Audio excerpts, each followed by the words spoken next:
Assalamualaikum warahmatullahi wabarakatuh.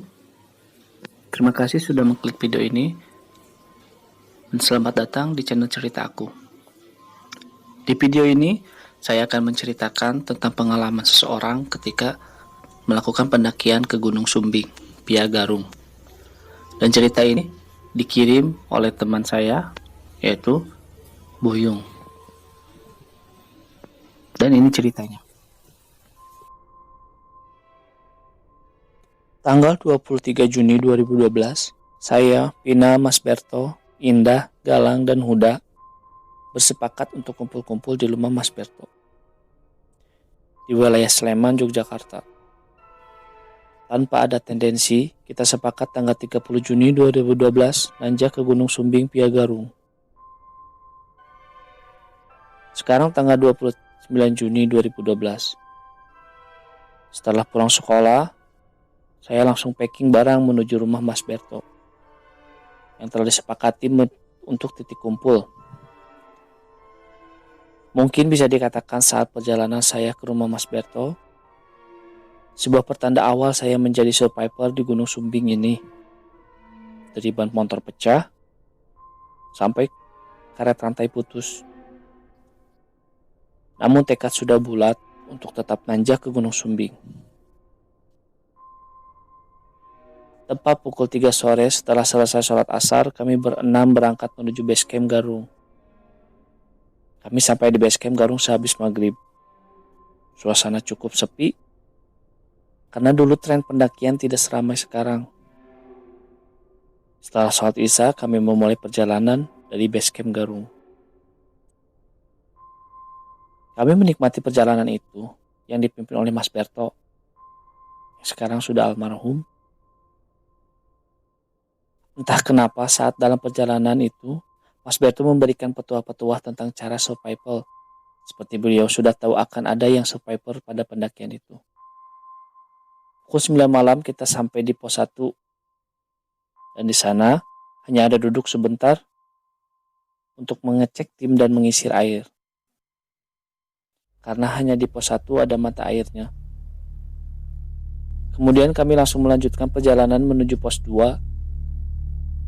Dalam perjalanan ke pos 2, saya yang tadinya berada di belakang berganti posisi ke nomor 2 dari belakang karena sempat istirahat di sebuah batu cukup besar.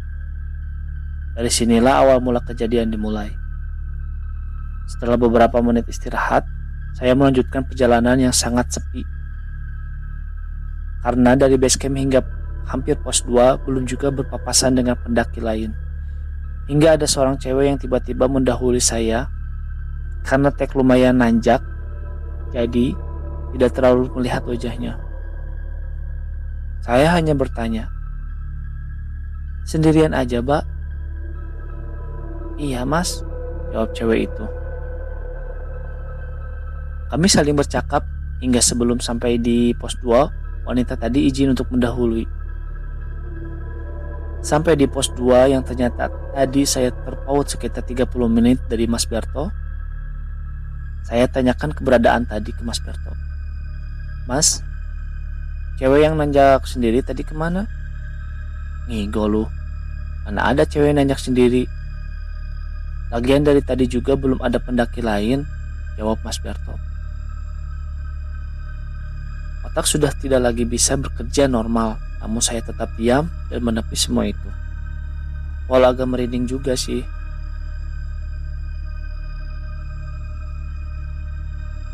Tiga 30 menit istirahat, kami langsung melanjutkan ke pos 3 dan pos 4. Tidak ada hal yang aneh dalam perjalanan pos 2 sampai di pos 4. Kami memang sudah berencana untuk camp di pos 4 karena rencana puncak untuk summit pukul 12 malam. Kami sampai di pos 4 dan langsung mendirikan tenda. Ada juga yang langsung memasak mie dan persiapan bekal untuk nanti summit. Tiba-tiba ada seekor kera yang mungkin memberikan isyarat agar tidak ke puncak malam itu. Namun, sama Mas Berto, kera tersebut didiamkan saja hingga kera itu pergi sendiri. Setelah kera tersebut pergi, ada sebuah kilatan cahaya yang berwarna ungu yang jatuh tepat di balik batu di depan tenda kami. Buddha yang juga melihatnya langsung berlari untuk melihatnya. Namun, Buddha langsung berbalik menuju tenda sambil baca-baca ayat kursi.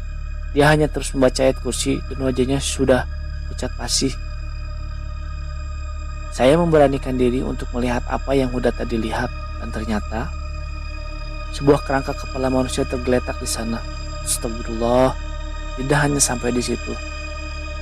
Teror terus berlangsung dari munculnya pocong, kuntilanak, genderuwo, dan macam-macam lagi. Kami hanya bisa bertahan di dalam tenda kapasitas 6 waktu itu. Suasana yang mencekam di luar tenda membuat kami tidak bisa tidur hingga pukul 1:30. Ada suara dari luar yang meminta rokok. Namun tidak ada yang berani untuk keluar sampai pukul 3. Yang waktu itu suasana sudah mulai tenang. Saat suasana sudah tenang, kami langsung summit ke puncak Sumbing dengan berbekal daypack yang entah apa isinya. Pirasa satu persatu hadir, namun tidak saya hiraukan. Pukul 5 pagi kami sampai di puncak dengan selamat. Golden sunrise di atas awan hadiah dari Sang Pencipta yang kami dapat waktu itu. Sungguh sangat indah ciptaannya. Tiba-tiba pukul 7 awan hitam mulai datang. Kabut langsung turun. Pandangan mata hanya sekitar 10 meter. Badai. Ya, badai yang kami temui, petir menyambar-nyambar. Hujan turun sangat deras dan kami masih di puncak. Kami putuskan untuk turun. Saya berada di paling depan waktu itu. Sempat terpeleset dan beruntung masih bisa berpegangan pada batu. Karena di depan saya salah satu pohon terkena sambar petir. Bersyukur masih selamat. Saya langsung memimpin kembali untuk turun ke tenda. Namun Allah punya rencana lain. Saya terpeleset meluncur ke bawah ke jurang dengan kedalaman sekitar 15 meter. Namun masih selamat. Berhubung kabut, jarak pandang kini hanya sekitar 5 meter. Saya mencoba meminta tolong namun tidak ada balasan apapun kecuali suara badai yang masih berlangsung. Pikiran dan benak saya waktu itu cuma satu. Saya harus mencari tempat berlindung.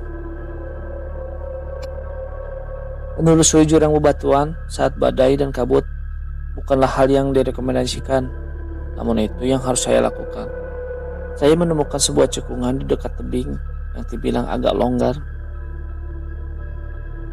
Saya langsung ke sana untuk berteduh. Sekitar pukul 3 sore. Meski masih sore, tapi karena kabut belum juga hilang, suasana seperti malam hari. Saya mencoba membuka daypack yang ternyata isinya hanya sebungkus rokok, tali, dan korek api, serta pisau lipat. Mau ngeluh namun teringat di gunung tidak boleh mengeluh. Saya putuskan untuk tidur sembari menunggu kabut menghilang. Pukul 9 malam, saya terbangun disambut kabut yang sudah hilang dan seekor burung. Burung tersebut melompat-lompat seakan memberikan petunjuk jalan. Saya ikuti burung tersebut tanpa senter yang entah hilang kemana. Dan hanya disinari bulan. Hampir 10 kali terpeleset karena mengikuti burung tersebut yang menyebabkan celana robek. Dahi tangan, kaki lecet semua, bahkan sepatu yang masuk ke celah bebatuan yang cukup besar. Entah kenapa saat burung itu bertengger di sebuah batu, kemudian terbang entah kemana. Saya memutuskan untuk tidak mengikutinya lagi dan memilih beristirahat, membuat pipak sederhana. Beralaskan rumput, beratapkan langit. Itu hal yang pertama yang terbesit dalam hati dan langsung tertidur. Dalam tidur saya bermimpi diajak seorang kakek berbaju ala kejawen di sebuah pendopo. Banyak sekali ceramah beliau yang intinya hiduplah untuk menjaga alam, bukan merusaknya, karena manusia butuh alam. Pagi hari terbangun karena terkena cahaya sinar matahari. Dan baru sadar jika semalam saya melanjutkan mengikuti burung tersebut, mungkin sudah tidak ada lagi di dunia ini. Karena di depan saya adalah jurang yang kurang lebih 100-200 meter. Berbekal ilmu pramuka, saya bertahan hidup memakan tumbuh-tumbuhan di sekitar jurang. Tiba-tiba burung yang semalam datang lagi. Saya hanya bisa berdoa, ya Tuhan, jika memang saya masih hidup, diberikan kesempatan untuk hidup, maka berilah petunjuk pada hamba untuk keluar dari jurang ini. Dan Tuhan pun menjawabnya lewat burung itu. Dia bernyanyi dan melompat-lompat, seolah-olah menunjukkan jalan untuk pulang. 7 jam mengikuti burung tersebut dengan kondisi yang kelaparan dan luka-luka di sekutur tubuh, akhirnya bisa menemukan sebuah desa yang saya kenali. Di situ terdapat base camp Garung. Selepas burung itu terbang tinggi dan saya keluar dari hutan, saya langsung berlari sekencang-kencangnya untuk sampai di desa. Namun entah karena apa, saya tersandung dan terjatuh sampai pingsan. Yang saya tahu, saya tersadar sudah berada di sebuah rumah sakit di wilayah Temanggung. Suasana harum menyelimuti ruangan tersebut tempat saya dirawat. Setelah kejadian itu, kurang lebih dari 3 tahun, vakum dari pendakian gunung. Dan sampai detik ini belum pernah ke Sumbing lagi. Terima kasih Tuhan, Kau masih memberikan kesempatan untuk hidup. Terima kasih Gunung Sumbing dan penunggunya. Kalian telah memberikanku pengalaman yang tidak akan pernah kulupakan.